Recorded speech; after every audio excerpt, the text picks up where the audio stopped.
basically what I'm saying to you, and not to be negative or overly hostile, appear like I'm overly hostile or something, is that basically our civil rights leaders and our black elected officials, by and large, and they're basically good-hearted people.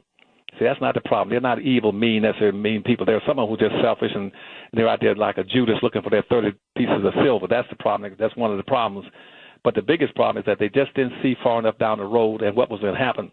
And all the concepts they were pushing, the civil rights concepts and the language of the civil rights movement, it was intentionally corrupted by conservatives in the country.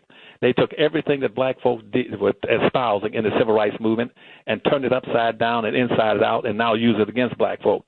When black folks said, we don't want you to discriminate against us based on our color, they said, fine, now that we can't use color anymore, then you got to leave everything like it is. You just took the equation out. I parked the car on your foot, and now if I can't use race to get, I use race to put it on your foot, but if I can't use race to get it off, it's got to stay on your foot.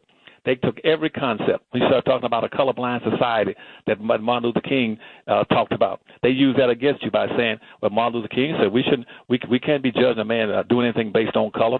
And the Supreme Court uses that against black folk. They got you locked in box by having corrupted and abused and the concepts of civil rights and the language.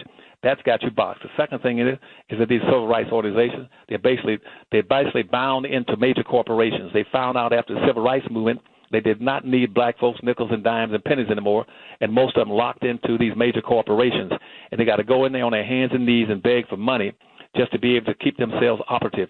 And and every one of those corporations will tell them straight up, yes, we will give you civil rights organizations some money every year, but one thing you must do, you must take the focus off of black folk and put it on minority, women, children, gays, midgets, humpbacks, anything. But you cannot do anything to address the issues of black folk in this country. That is a cardinal mandate.